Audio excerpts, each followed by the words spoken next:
sa sige nimong pangirabuhi. Talim mo ang tagiya sa imong kinabuhi. Karon boy kung hatagan kag 100 million pesos. Pero dili na kakamataugma. Dawaton pa ba nimo ang offer?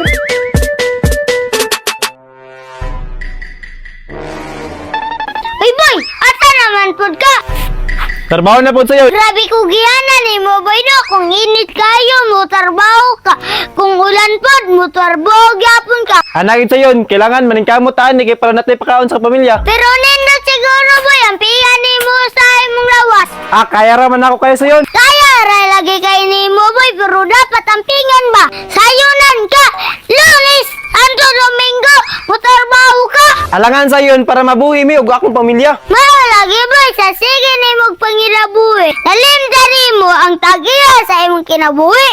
Ali re boy kina ako'y pangutanan nimo nga dapat nimong tubagon. Unsa man na sa yun?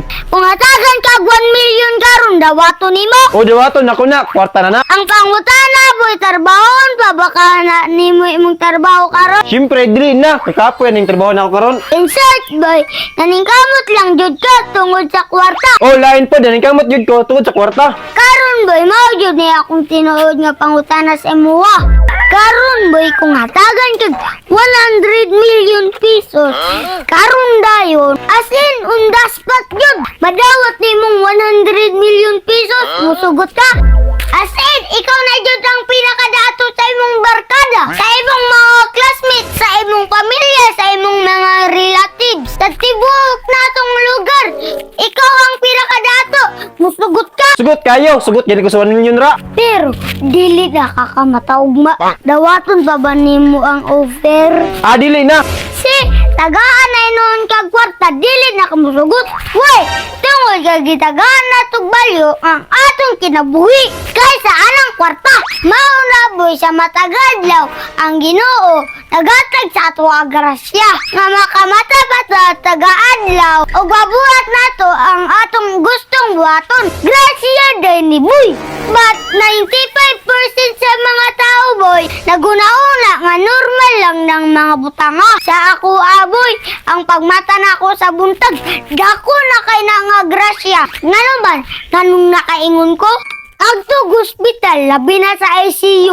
Ipa kung pila ang nagbayad og dinag ko para lang makapalitan ng artificial nga oxygen. Og kabalo ka boy, ang uban na ng mga tawhana, makina na lang ang nagdala sa ilang kinabuhi. Kung wala ng makina, impas na ilang mga kinabuhi. Agtog chapel anak nga ospital. Ipa kung pila ang nagampo, nga badungagan unta ang kinabuhi sa ilang pasyente. Pero kita sige reklamo sa atong kinabuhi. Sige reklamo sa namtaon ng kinabuhi oy. Sayo pagani sa buntag pagbata. Moingon dayon unsa namtaon ng kinabuhi oy.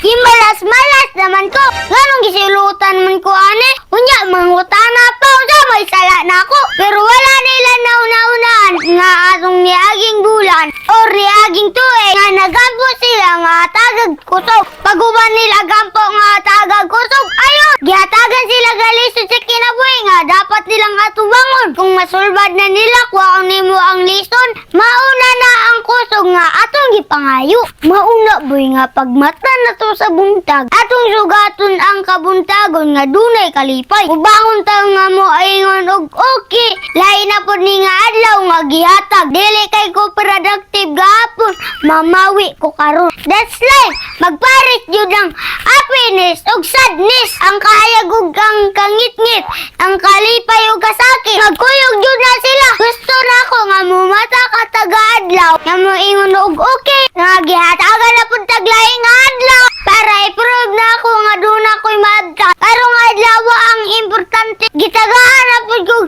another chance to reach my goal para makabot na ako akong mga pangandoy ug magamit na ako ang nabilin nga oras diri sa kalibutan para maangkon ako ang millions. Wala ta kabalo boy, ang lintungan na boy gratitude.